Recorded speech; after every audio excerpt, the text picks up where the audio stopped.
Good evening, everyone, and welcome to Journey of the Soul, a fresh look at life, death, and the rest in peace, lesson number 6. So there's a very popular expression that there's nothing certain in life besides death and taxes. Now, we have not talked very much about taxes in the course, but we certainly have mentioned death. And up to this point in the course, we have taken death to be a given, that there's going to come a certain point in time, hopefully after 120 years, where the soul and the body will separate and will go their separate ways. The soul will ascend to heaven, and the body will return to the earth from which it came. Now, what if I would tell you that this premise that death is a given is not exactly set in stone? Right?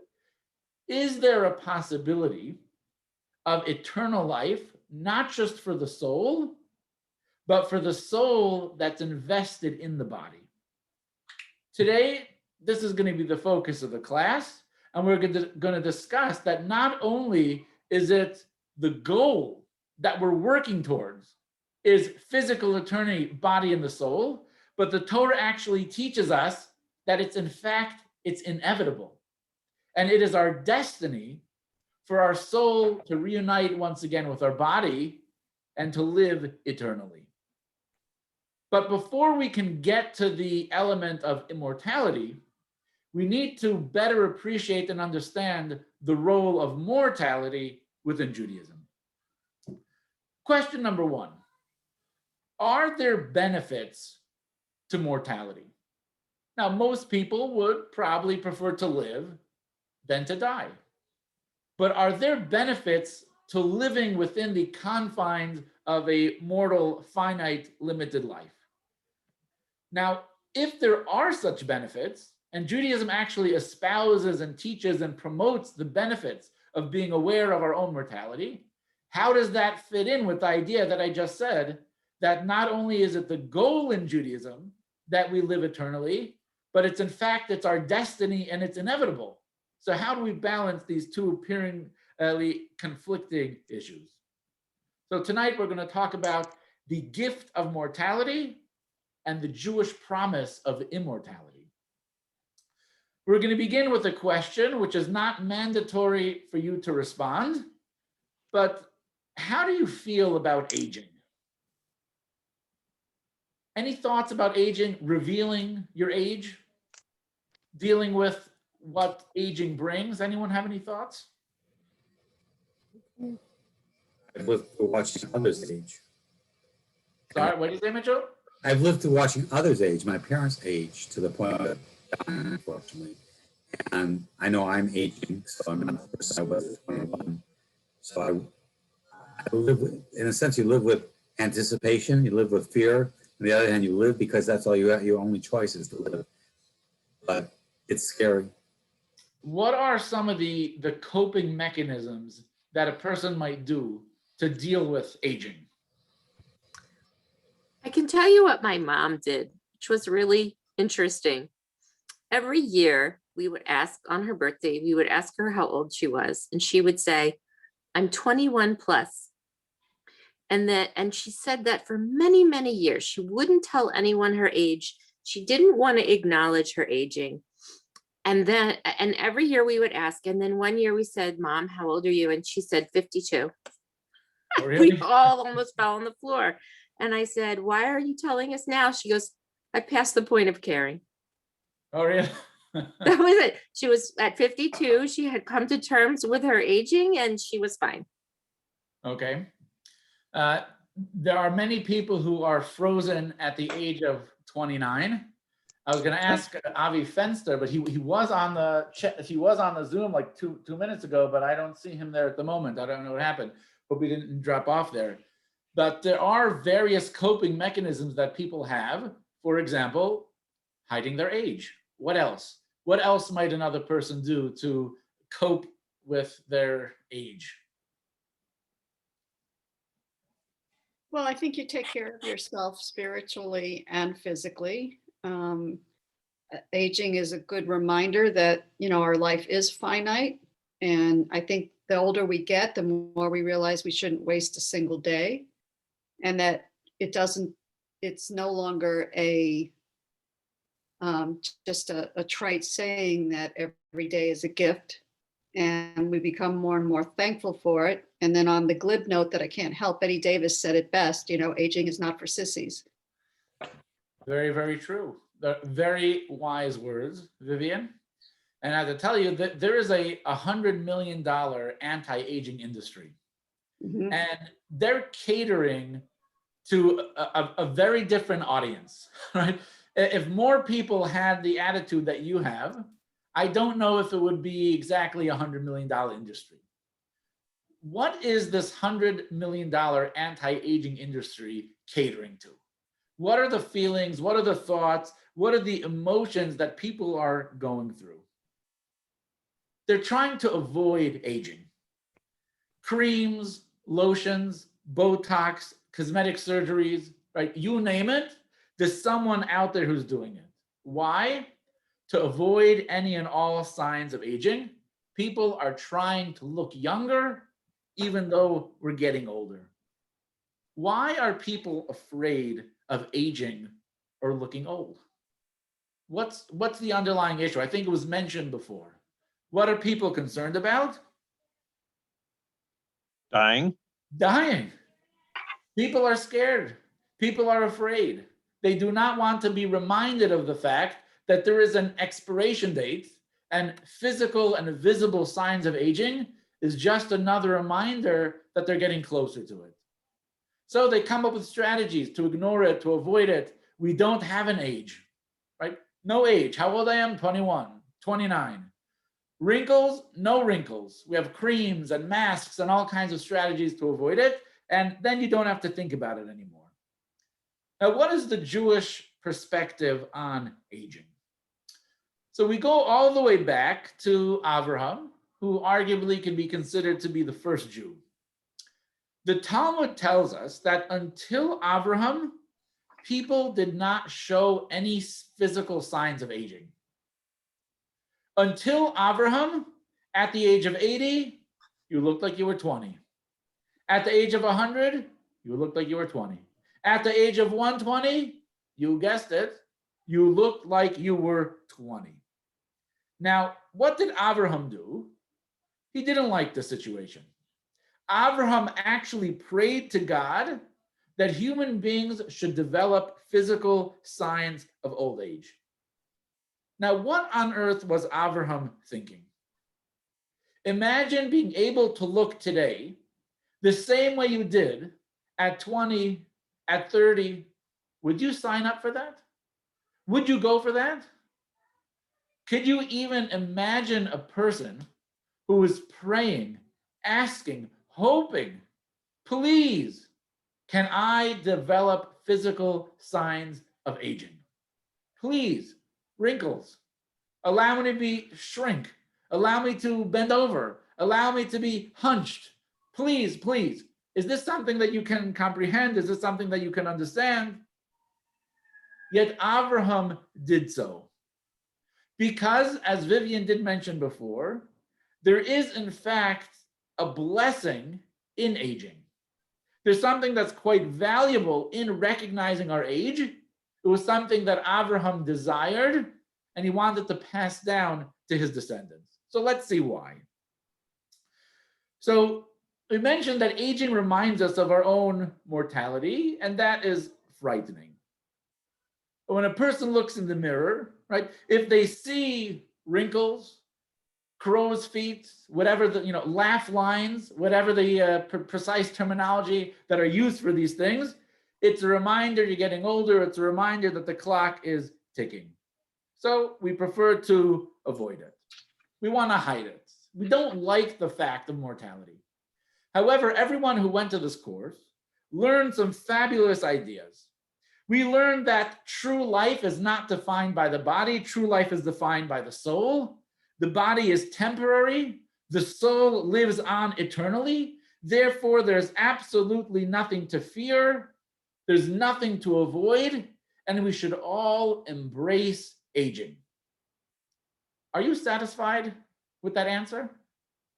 No, no, no. Nope. That doesn't do it for you. You are Nope. not convinced that aging is fabulous and all of the physical conditions and changes that our body goes through just because I told you that our soul is eternal. That's not enough. Yes, Mitchell. Oh, you're saying it's enough for you? No, not necessarily, but No, no, the okay. the key point in aging, though, is, which we really don't talk about and pray we don't have to deal with, is you have to have enough funds to be able to age and age well or age in comfort and be taken care of when you no longer can ultimately take care of yourself. That is the worrisome part not for many people, certainly. Certainly I worry that my funds would not exhaust before myself would exhaust. Or the worst part is I want funds to be there for others.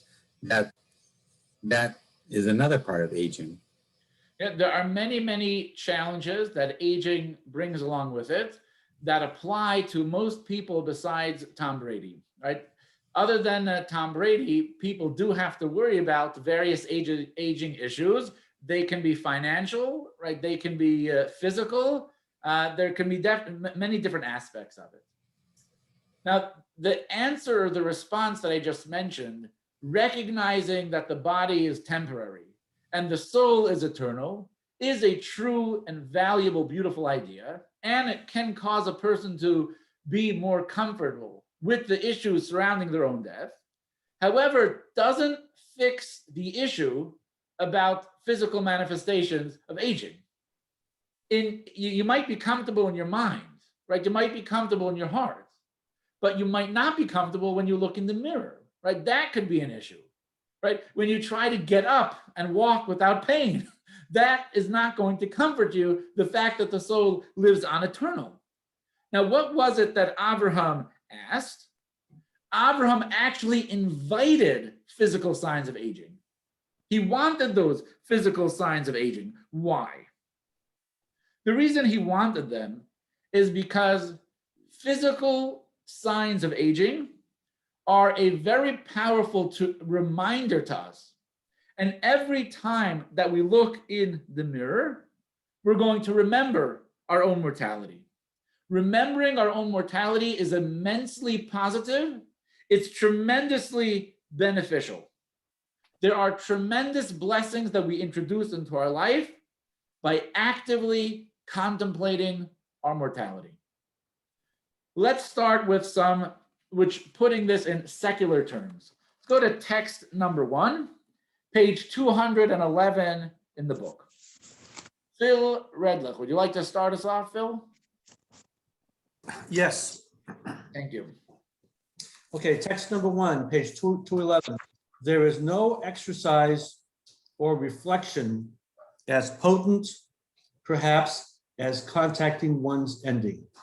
In confronting our own passing, we are better able and more willing to help others see the power of awareness of that which is inevitable, death, helping us to wake up to the tender colors of life and personal creation. In contemplating our own end, we recognize that there is still time for life in whatever time is left. Values are there to be lived until that last inevitable moment. To acknowledge this is... So it's undeniable that there are certainly some drawbacks and shortcomings with the physical signs of aging. However, even from a secular perspective, an argument can be made that the benefits of being aware of our own mortality leads to living a more productive life, a more accomplished life, a more meaningful life, a more purposeful life, and ultimately a happier life. So even from a secular perspective, that argument can be made.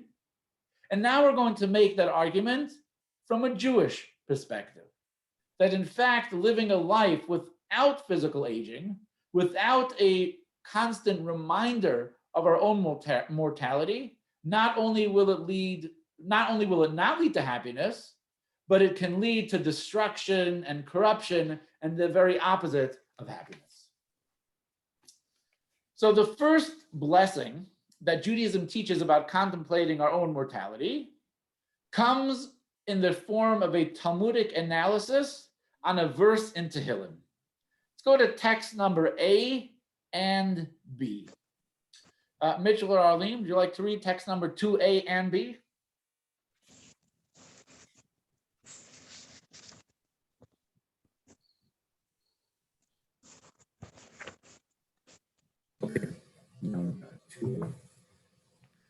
Be agitated, do not sin. Verbalize within your hearts, upon your beds, and be forever silent. B. All right. We should always agitate our good inclination against our evil inclination, as it is stated, be agitated and do not sin. If this vanquishes the evil inclination, all is good, but if not, we should occupy ourselves with Torah study, as it stated, verbalize Torah teachings until they enter into your hearts. If this vanquishes it, all is good. But if not, we should recite the Shema as is stated, upon your beds. If this vanquishes it, all is good, but if not, we should remind ourselves of the day of death, as it's stated, and be forever silent. So the verse in Tehillim, right, is cautioning us to develop strategies that we should not sin. Because the reality is every person is born with an evil inclination. We all have this natural soul that is interested in self-preservation. It's interested in self-gratification. It's a constant struggle and a battle in life. So we need to develop strategies that will allow us to overcome the evil inclination and to live better lives, the lives that ultimately we need to live.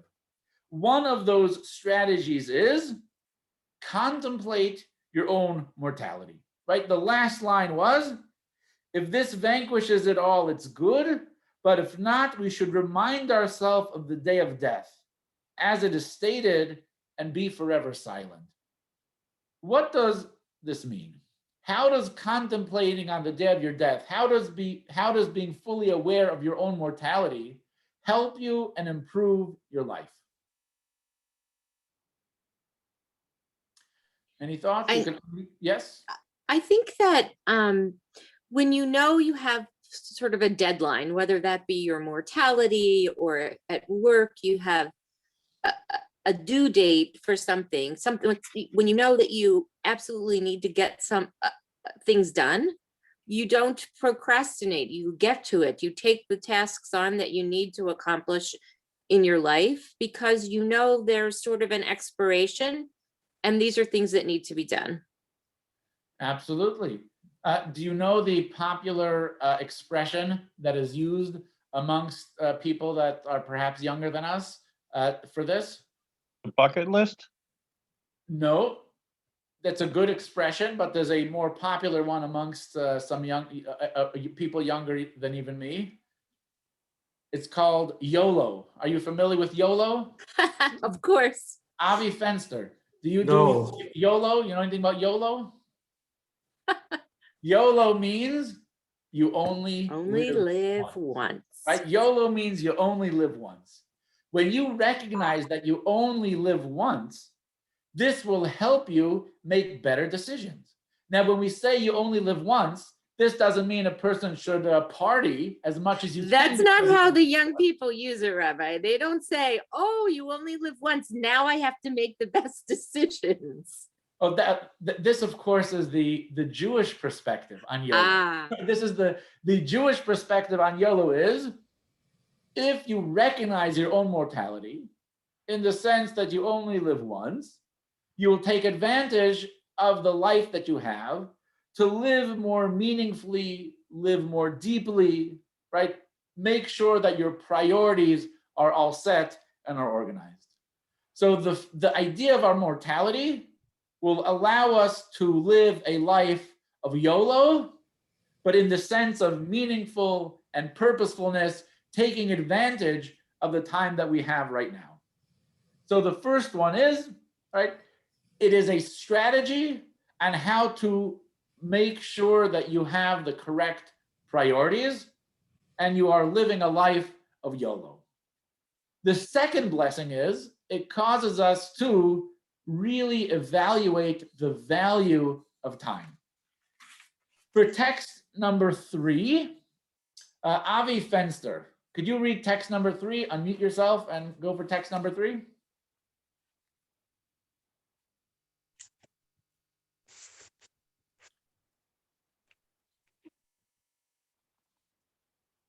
page 215.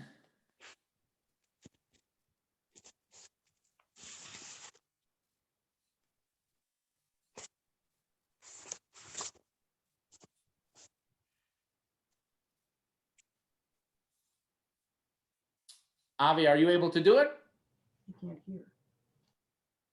Are you unmuted? There you go. Okay, all right. Sorry, had troubles here. No Folks worries. fret over a lost dime and fail to fret over lost time. But money provides no reprieve, while time is impossible to retrieve. So before we analyze the text, I hope that you can appreciate how beautiful this text was written, because the translation had to rhyme. The original Hebrew text there was rhyming. So the translator was able to come up with the same idea and meaning in a rhyme as well. So there's a lot of talent to put this text together. Do you agree with the idea in this text?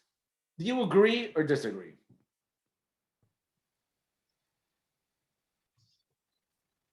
I agree. You agree. Right? You agree that time is more valuable than money, Absolutely. right? Money is perhaps replaceable. Time is not. But if that's the case, why is it that we all waste time? Why do we waste time? And yet we're very careful, we're very particular when it comes to wasting money. Now, when it comes to money, we know it's a limited resource. When we lose money, we're conscious of it, we're aware of it, we feel it.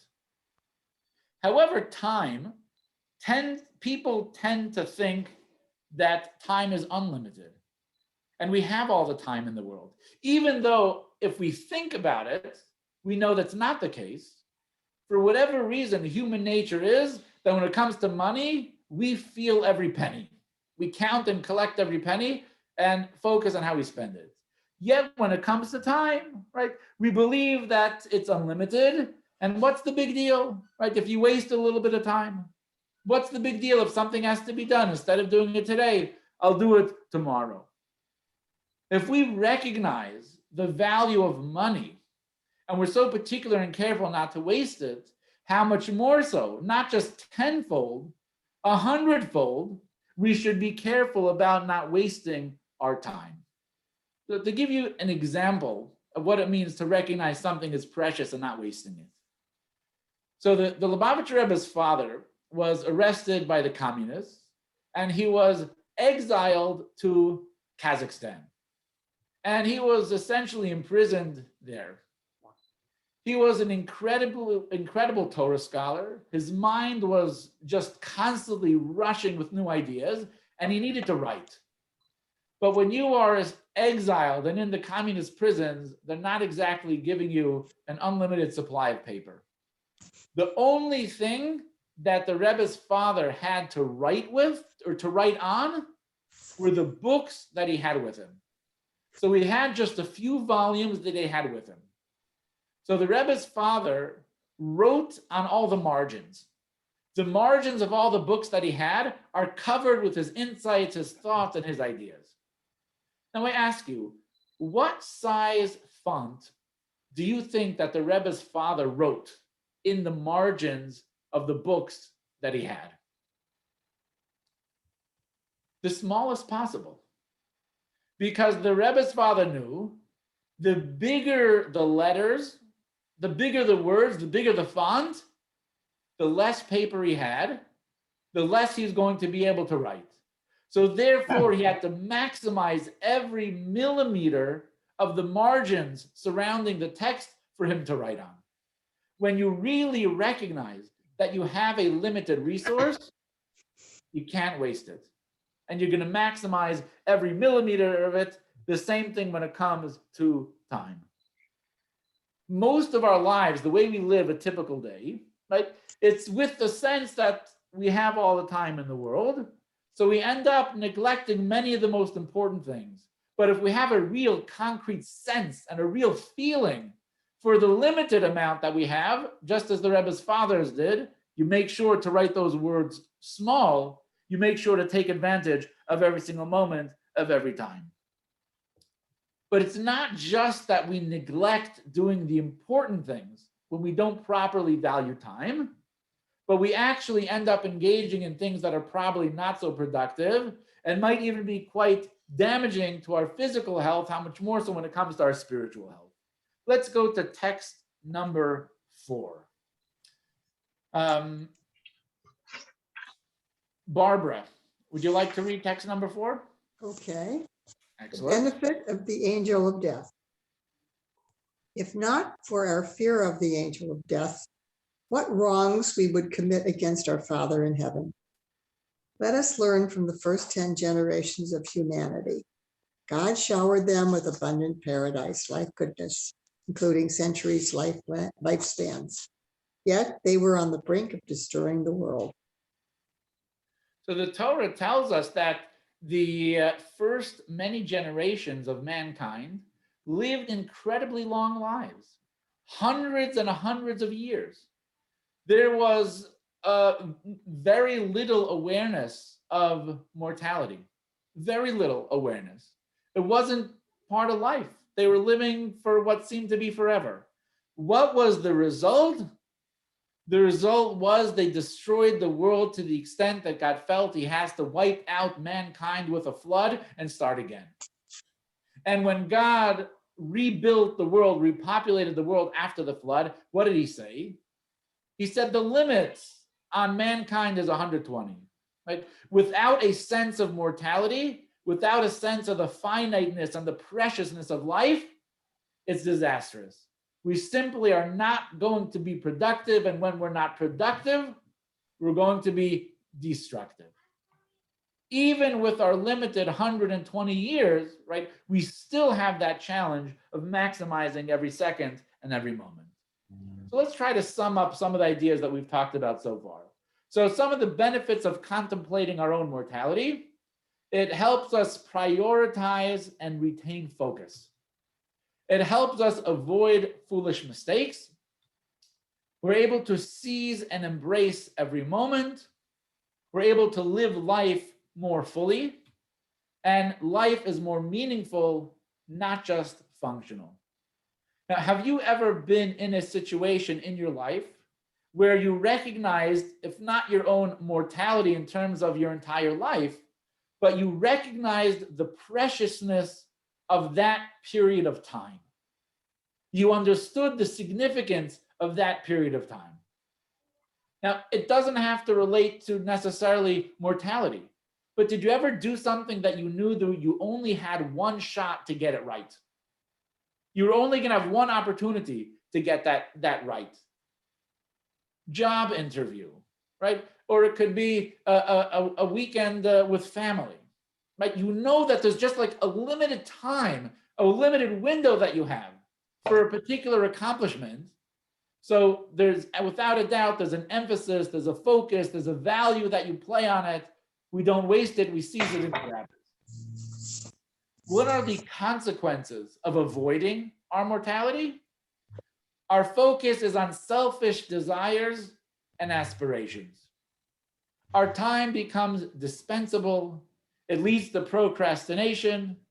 We become disconnected from what life is truly about, and we can become very distracted from our true mission. All of these ideas are things that Abraham knew, that he recognized. He saw the way people lived life as if we had all the time in the world, and it led to a lot of wasted time, unproductive and unhealthy pursuits. And by looking in the mirror and being able to constantly be aware of the physical signs of aging, a person can take no day for granted, and to make sure that each day is worthy of accomplishment in and of itself. The best terminology for this, at least one that I really like and I relate to, is living life with a sense of urgency. And I think that this is a motto that is well worth adopting. Do I live life with a sense of urgency? Things matter. What I do matters. Time matters. Now, I'm a sports fan, so I always drift into sports metaphors, although a person can argue that sports is a waste of time, but we're not going to have that debate today. But it would be a waste of time, you see, that's I like to say that one of the reasons why people enjoy sports so much, and it can be so exciting and so exhilarating, because in sports, we actually feel a sense of urgency. On a typical day, we don't necessarily feel a sense of urgency. Not at home, not at work. You kind of go through your routine, you do what you do, you have responsibilities and obligations, but you coast. But when there's a sense of urgency, your heart is beating, it's pumping, you're more aware, you're focused, it's different. And in sports, right, when the game is tied, right, and there's 2 minutes left, you are locked in, you are focused. Every second on that clock is closer to victory or closer to defeat. When a person is involved with sports, there's a sense of urgency. Every moment counts, every moment matters, and a person is on fire. A person truly feels they're alive when they're watching sports. You're at the edge of your seat. It's gripping because there's a sense of urgency. And that's the same thing that the Torah is trying to tell us. Live with a sense of urgency. And the Torah provides that for us because there are so many mitzvahs that we have the opportunity to do every day. And many of them have time constraints and time limits, and we have to maximize the time that we have. So live with the sense of urgency. Now, the next text, text number 5, right, is authored by a 16-year-old boy. His name is Miles Levin. And unfortunately, he was diagnosed with a very rare pediatric cancer. And he wrote about what it's like to live with that. Jeff Gorlick, are you able to unmute yourself? Text number 5.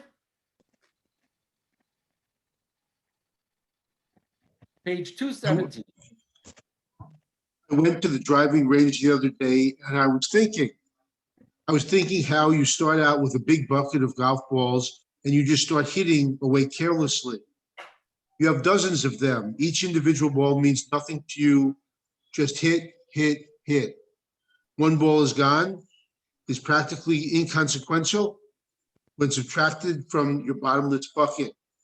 There are no practice swings or technique reevaluations after a bad shot because so many more tries remain.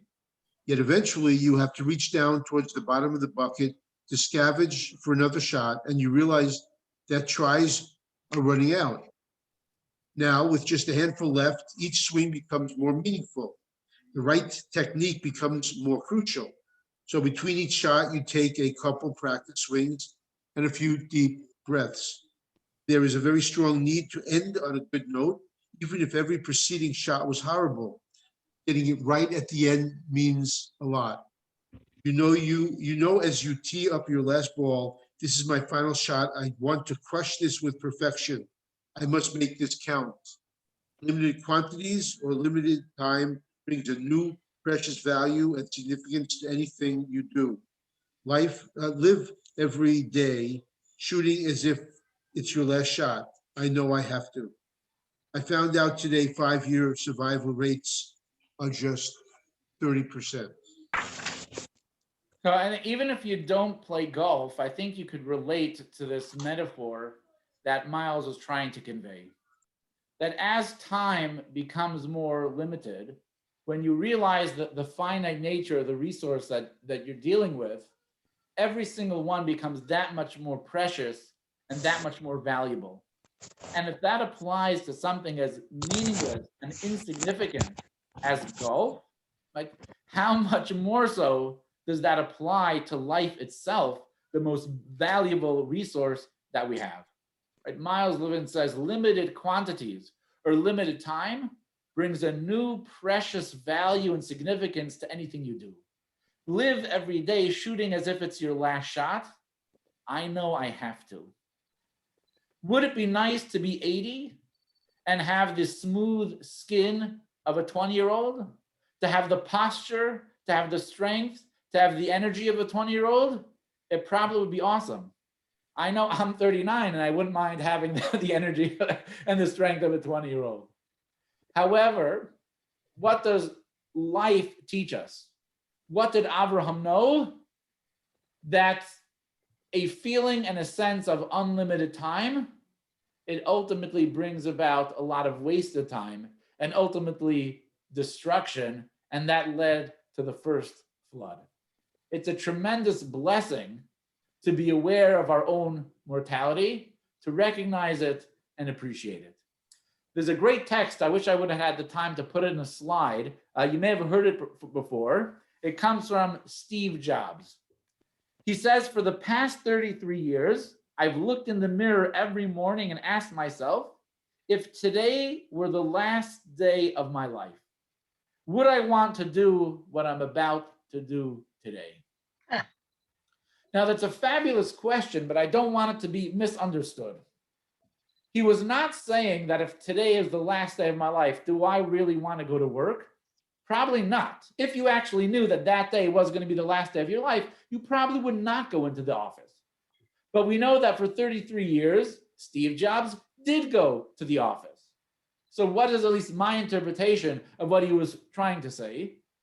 That if that day was the last day of your life, right, you would want that to be a fabulously productive day.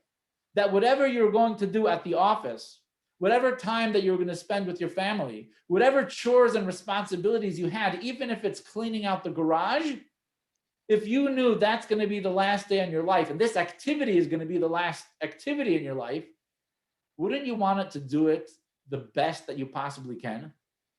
Right? Wouldn't you want to live that day the best way possible? So even if what you're doing is not what you would consider to be the most valuable, you could still be the best version of yourself during that day, during that time, and during that moment. And again, this is what Abraham wanted. Live with a sense of urgency that what you do matters, right? Imagine it's money. You wouldn't waste it, you wouldn't throw it away, right? Live with a sense of urgency with the time that you have here as well. Now, if the physical manifestation of aging is not enough for you to get this message, don't worry, because there's an app for that. The app is called WeCroak. And how does it work? WeCroak will send you 5 messages every day. Reminder, don't forget, you're going to die. Right? Swipe to see the quote. So there's an actual app that has taken this idea, and it will text you 5 times a day, reminding you of your mortality, and will accompany some type of inspirational and motivational quote. Right? So again, if it's not enough for you looking in the mirror, you want a more digital reminder, download the WeCroak app. Millions of people have downloaded it, and I certainly hope that they're living a more fulfilling and meaningful life. Rabbi, Yes, Jeff. what I just read, that passage makes me think. I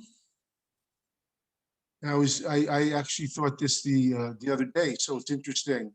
And that is, if a person could know the day they're going to die, would we want to know that?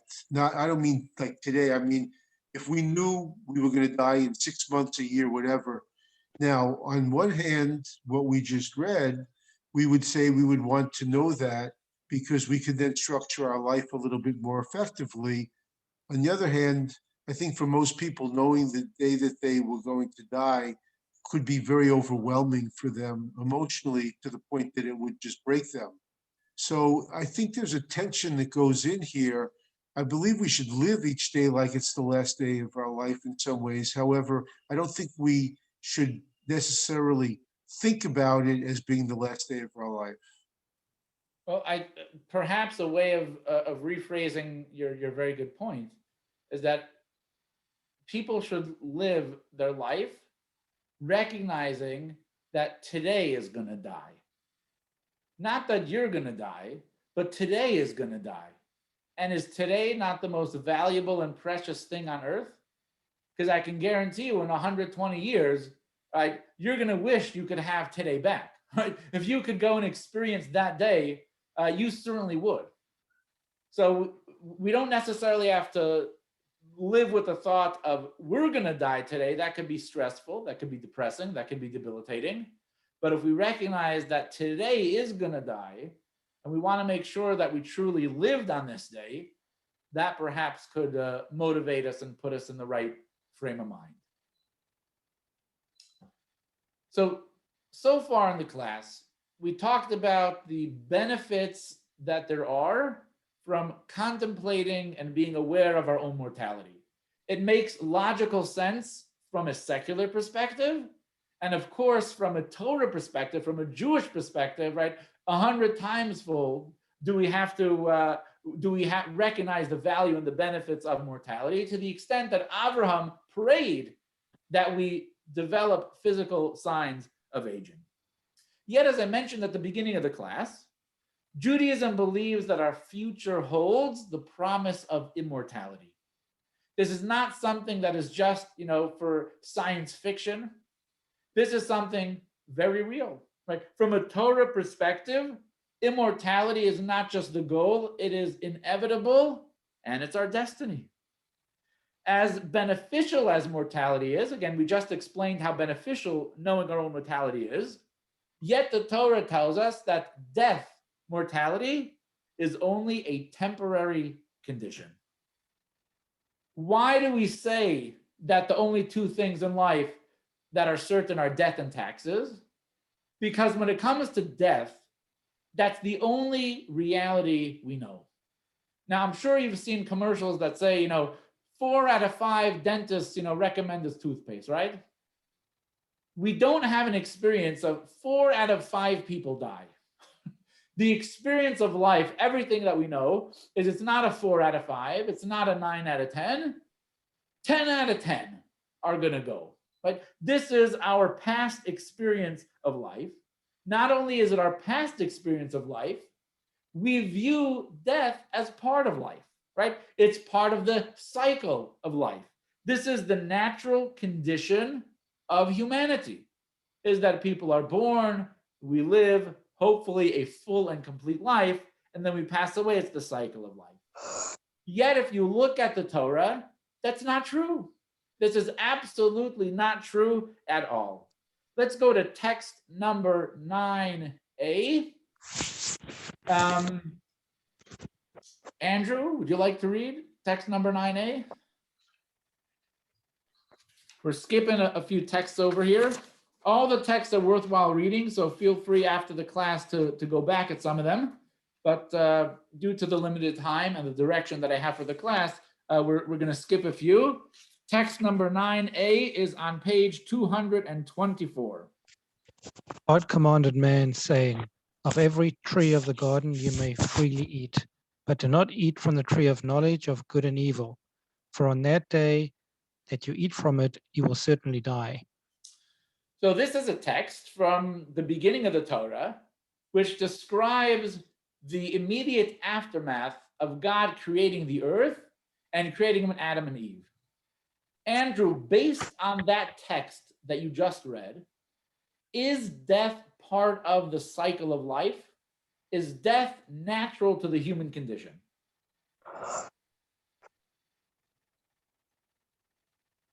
Yep. You are saying yes, it is? Yes. Can you prove that from the text? Where in the text do you see that it's a natural part of life? I was looking at the last sentence. The last sentence says, "From the day that you eat from it, you will certainly die." What that means is, if you don't eat from the tree of knowledge of good and evil, you're not going to die. You're going to live forever. When Adam and Eve were created, they were designed to be able to live forever. The natural state of humanity, there's no cycle of life which includes death. Absolutely not. Death is not inherent to the human condition. Death is a glitch in the system. Now, as with any glitch, If you can identify the problem, you can identify the solution. And when you solve the problem, the glitch disappears. So we need to understand what went wrong with Adam and Eve. What was the glitch that caused them to eat from the tree of knowledge that introduced death to the world? If we identify it, are we able to fix it? And by fixing it, actually be able to return to the original state, the natural human condition, which is eternal life. And as I said before, not only does Judaism say it's possible to fix the glitch, not only is it our goal to fix the glitch, it is our destiny and it is inevitable. Text number 10. Andrea, are you able to read? Are you able to unmute yourself and read? Yes, Fabulous, thank you. Text number 10. God will eradicate death forever and wipe the tears off every face. So text number 10, we are promised by the prophet Isaiah that in fact, God will eradicate death forever. He's going to wipe the tears off of every face. So again, it's not just the goal, it's the destiny. It is inevitable. So what went wrong? How did we get mortality from just eating a fruit? So what was the original state of existence in the Garden of Eden? So before the sin of eating from the tree of knowledge, the body and the soul were perfectly in sync. This means that the body was transparent to the desires, to the goals, and to the agenda of the soul. Not just the body itself, but the world itself. The world reflected its purpose. Imagine a light bulb. Compare the light bulb to the body. The way that the body and soul function today, it's like a light bulb, but the bulb is painted with the thickest, darkest black coating. The light on the inside of the bulb cannot emerge, it cannot shine without intensive labor to allow the light of the bulb to shine through the darkness. That's very much the experience of people today. The body so hides and conceals the soul, it's as if we're not aware of it. We live with the cravings and the desires and the lusts of the body, and it completely overshadows, it completely hides and conceals the soul that's within. Not so in the Garden of Eden. In the Garden of Eden, the nature and the relationship of the body and the soul was like the clear light bulb to the light. Not only does it not conceal the light, it allows and aids the light in shining and lighting up the room. The body was a transparent vessel that allowed the agenda and the goal, the purpose of life itself to be expressed and to be manifest. It was perfectly in sync. This means that before the sin, the body was selfless. There was no selfish agenda. The body's only desire is to do the will of God. And the body was the vessel to do the will of God. The body had absolutely no ego. Before the sin of eating from the tree of knowledge, there is no conflict of interest between the body and the soul. They were perfectly in sync. There was only one agenda. But then Adam and Eve ate from the forbidden fruit. Why and how they were able to. So we talked about that in our previous JLI course, Secrets of the Bible. At the end of the day, human beings were given free choice. And Adam and Eve really freely chose to eat from the fruit of the Garden of Eden. And they had reasons why they did so. However, their eating from the tree changed the nature of existence for, if not all time, certainly up until today. The body did something that contradicted the soul. The body said, soul, you have your opinion, but I have my own opinion.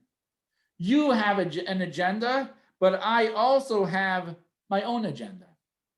So after eating from the tree of knowledge, the body and the soul are misaligned.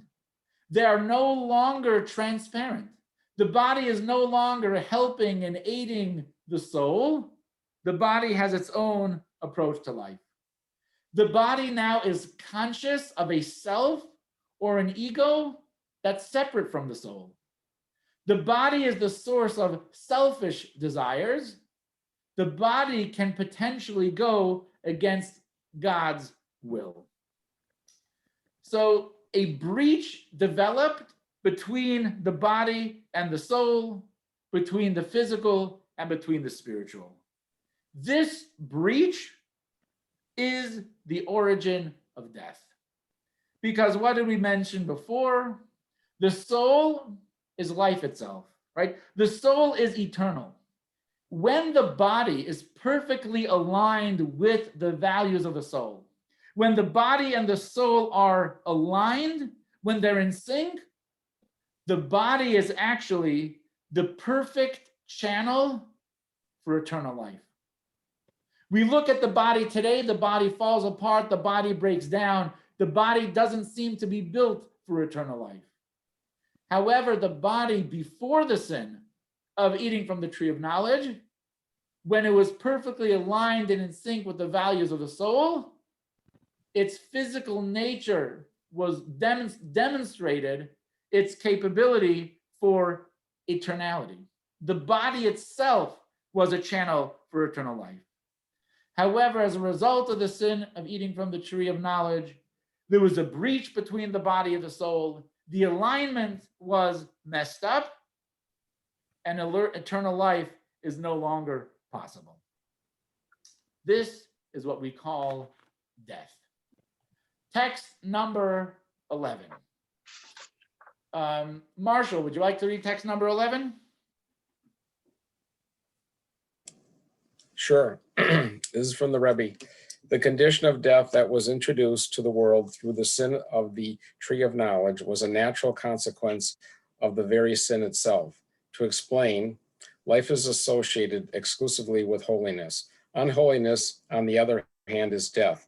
As a result of the sin of the tree of knowledge, unholiness, spiritual death, mingled with the human identity, from which the condition of physical death is a natural eventual consequence.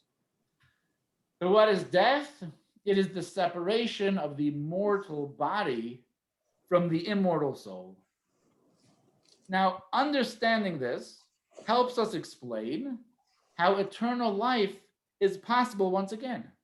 Because if we know the problem, right, if we recognize the glitch, we can understand the solution.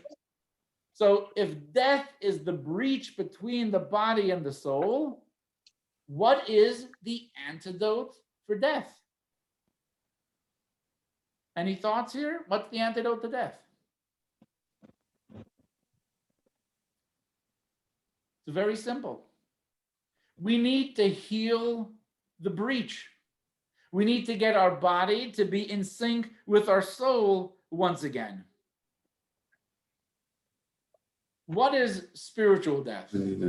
It's when body and soul are separated because of misaligned values and desires. If we are able to realign our spiritual values and desires, body and soul, that is the key, that is the secret to eternity.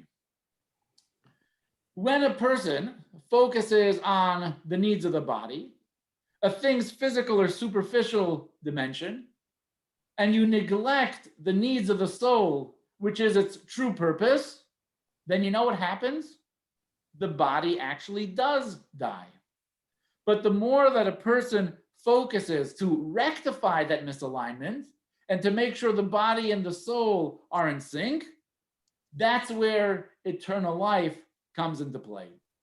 When we rectify spiritual death, when we value something not for its external properties, but for the ultimate purpose for which it exists, this is what eternity is all about. The more we refine our bodies, the more that we align our bodies with the values of the soul, which of course translates into immersing ourselves with Torah and mitzvahs, then collectively, we are going to reach an alignment on a global level. What does that equal? Mashiach. That's the Messianic era. The exile that we live in now, disconnect of body and soul. Reconnect body and soul, we're talking about Mashiach. Yes, Eileen. So if that premise is to be considered true, we do have some people who live their life with a purpose of Torah and mitzvot. So why do they suffer the same fate as the rest of us if they are as connected as they could be body and soul? Because right now and today, it is part of the cycle of life. It has become the human condition. Once Adam and Eve ate from that tree, it changed nature itself on a global level. So on a global level, the nature of human existence is the body simply ages, and one day we're going to pass away, no matter how righteous the individual was. If on a global level, we're able to repair that, it can usher in the Messianic era. And in the Messianic era, then there's going to be eternal life once again. So we got to get to that global era. But in addition to eternal life, for the people who are alive at the time of the Messianic era, the Torah tells us something else. The resurrection of the dead is the actualizing of the resyncing of the body and the soul, which is the ultimate purpose of creation. As we're going to explain, the resurrection of the dead is one of the 13 principles of faith. What does the resurrection of the dead mean? It doesn't just mean that as a reward for the good that we did in life, we once again are going to be able to be resurrected. No. Resurrection of the dead fits in with the very purpose for which the world was created, which is the resyncing of the body and soul. When on a global level we resync the body and soul, every person that ever lived will be able to experience and benefit from the fact that there is a resyncing of the body and the soul. Now, this belief that those who lived and pass away will once again live again, this is not some like fringe idea that's only believed by some like obscure sect in the old city of Jerusalem. Nope. This is mainstream Judaism. This is Judaism 101. So much so that look what the Rambam, look what Maimonides has to say in text number 12. Nancy Winston, would you like to read text number 12? Sure.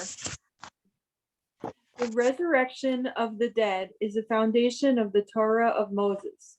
One cannot maintain a connection to the Jewish religion and the Jewish nation without this belief. You can't get any more clear, any more explicit, any more direct. The idea of the resurrection of the dead is so fundamental, vital, and critical to understanding what Judaism is about. If you don't believe in it, you got a different religion. Take resurrection of the dead out of it. It doesn't matter if you have all 613 mitzvahs. It doesn't matter how much matzah you have at the Seder, how kosher your food is, and how observant your Shabbos is. You are practicing and observing a different religion that simply cannot be called Judaism. Because the idea of the resurrection of the dead is so integral to the mission, to the purpose, to the ideas, and to the essence of what Judaism has to bring to the world.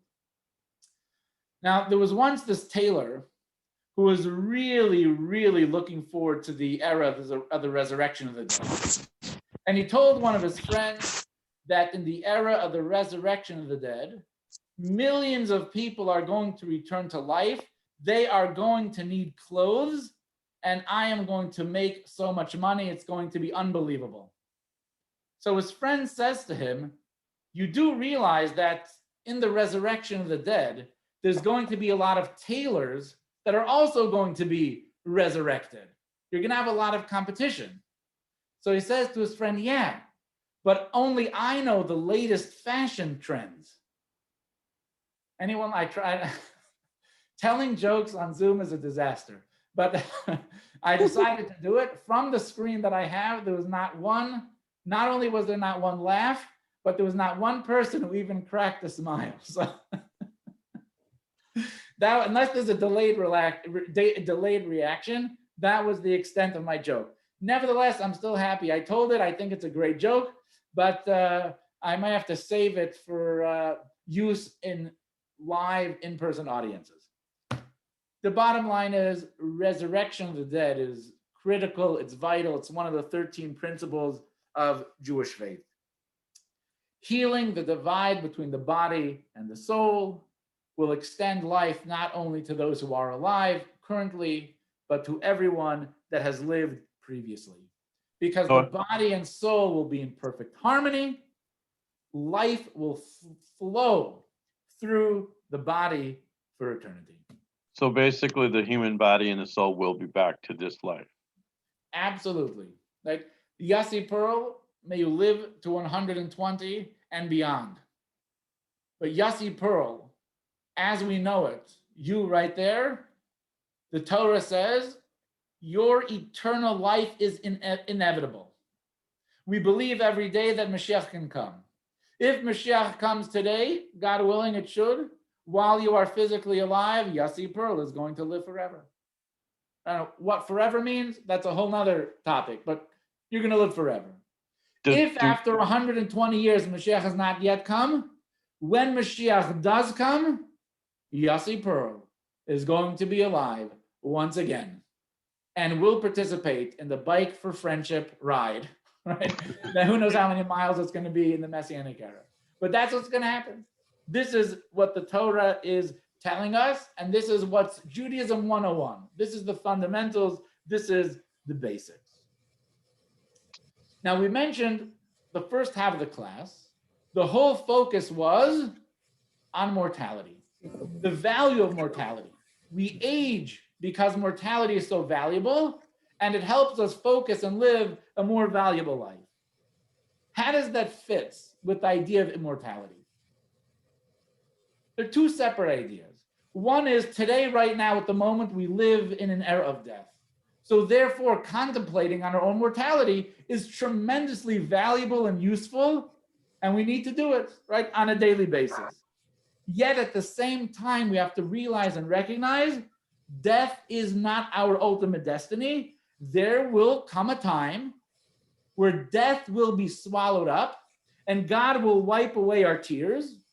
The glitch, the breach between body and soul will be healed. There will be harmony, and there is going to be eternal life. Now we're getting to the end of today's lesson, but not just today's lesson, we're getting towards the end of the course. What is the conclusion, the take-home message of this course? I want to share a story that I think very much relays this message. When I was in yeshiva in Miami, I was 19 years old. One morning, I walk into the yeshiva, and my study partner, my chavrusa, his name was Chanoch Hadar. Today, he is a rabbi of a shul in Detroit. He's missing. I ask around, where is Chanoch? What happened to him? He's not in the dorm, he's not anywhere. Later on, I find out that his mother passed away. It was sudden, it was tragic, it was unexpected. She did have a health condition where this was a possibility, but it was not expected, it was not imminent. And she passed away, so in the middle of the night, he went to the airport, he flew, he went back home to South Africa. He came back to yeshiva, it was a good month later. And he said on his way back, he had a stop in Israel. He spent some time in Israel. And he was encouraged by some family friends to visit prominent Jewish leaders, rabbis of non-Hasidic communities, rebbes of Hasidic communities, for advice, counsel. You can imagine what it's like for a person to lose their mother, not even be able to say goodbye, to be thousands of miles away when it happens, the pain that's inside. And he told me he went to very wonderful sages, respected Jewish leaders. And each one told him, if you get married, that is going to replace the pain of the loss of your mother, right? If you do this, if you do that, each one had a strategy, each one had a plan, each one had an approach of how he's going to move on. And he told me their advice, their words were hollow, they were shallow, they did nothing, they accomplished nothing. It did not remove one iota of the pain. It did not provide a second of comfort. Until he went to Kfar Chabad, right, the Chabad village, the Chabad town in Israel. And when he shared the pain that he's going in, what was the response? The only solution, the only answer is the coming of Mashiach. That's the only answer. Getting married does not replace your mother. Getting a job does not replace your mother. Getting a dog does not replace your mother. A Super Bowl does not replace your mother. What is the only solution to death? It's the coming of Mashiach, right? It's the abolishment of death, and it's the resurrection of the dead, right? The ultimate answer to death is not its explanation or justification, but its abolishment. In the first lesson especially, but it was a theme in many of the lessons throughout the course, is that there are all kinds of ideas that can be helpful to us, that can be useful to us, and that perhaps can even be comforting when we approach our own mortality and when we have to deal with death in our life. But at the end of the day, none of the ideas that we shared in this course, although many of them are ultimately useful, none of it is going to take away the pain. None of it is going to take away the sorrow, the emptiness, or the grief that we feel after the loss of a loved one. Death remains the greatest source of sorrow that a person is going to experience in life. The only consolation, the only partial element of consolation that a person can experience is the recognition that death is a temporary condition. This is temporary. This is not final. It's not eternal. It's a glitch in the matrix. One day it will be healed, and one day we will be reunited in the flesh with our loved ones. This idea provides quite a deeper meaning to the customary wish of consolation that we do at a Shiva house.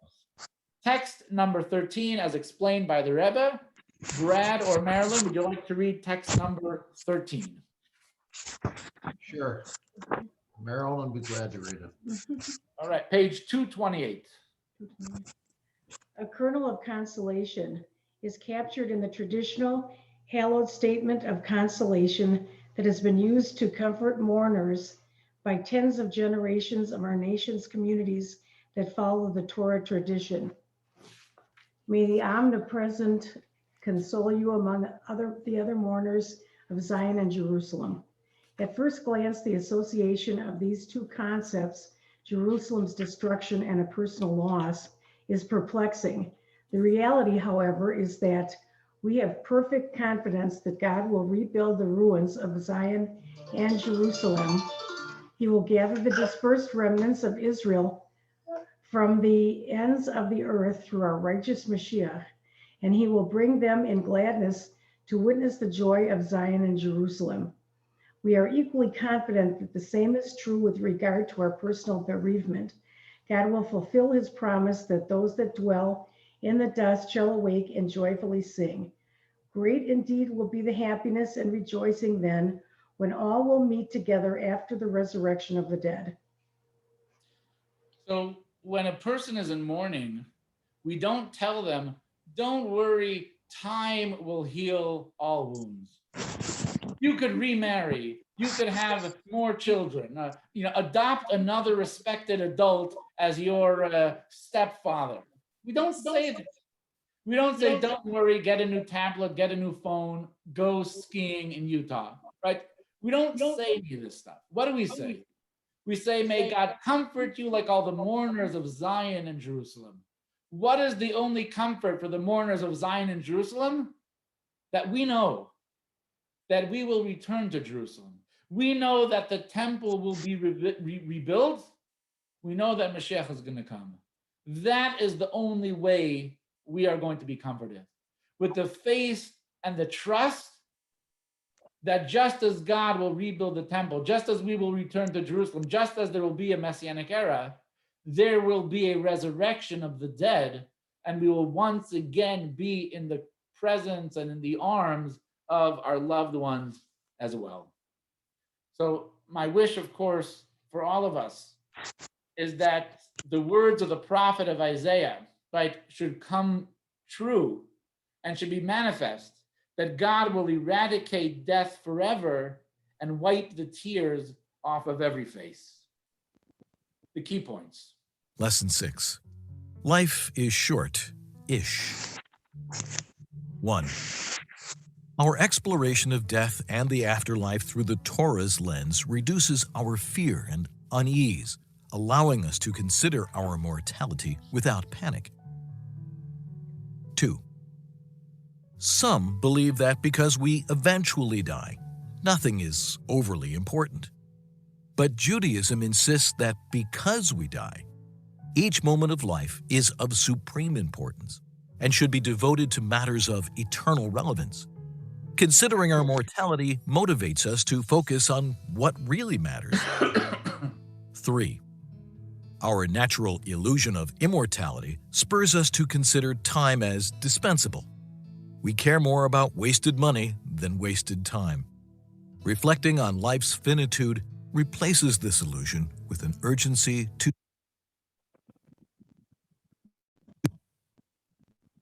take advantage of each moment. 4. We are designed to be productive beings.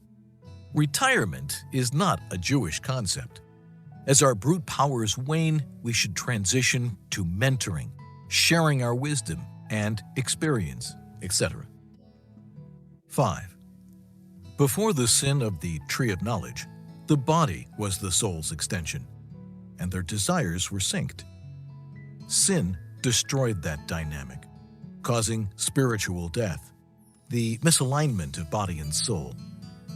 Physical death is an outgrowth of spiritual death.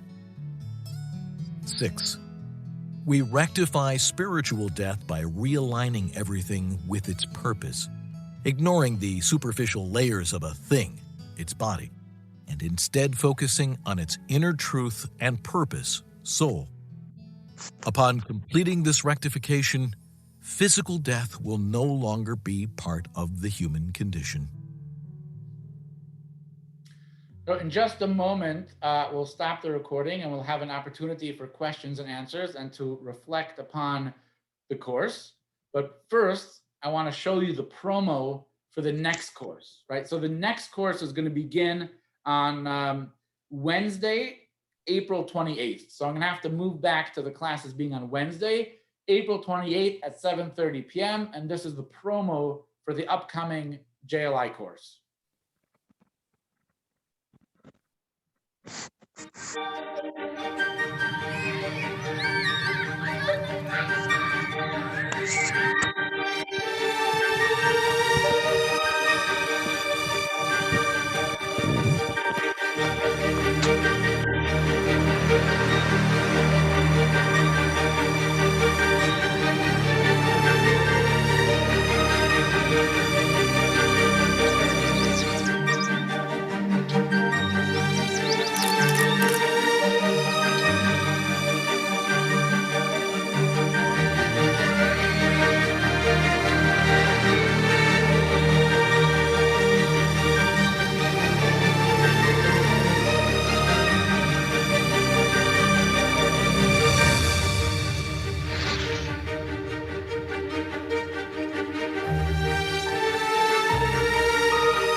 that has been mentioned many, many times throughout the course, and we definitely spent some time on it today, is the Messianic era. This is the goal, this is the purpose for which the world was created. What's it all about? How do we get there? Is this a pipe dream, a fantasy, or is it a reality? And what role can we play? This is the topic of the upcoming JLI course that will take place in the spring, beginning Wednesday, April 28th. So look for something in the mail, an email, right? A phone call, a text. We will get the information out to you. So thank you so much for joining us in Journey of the Soul.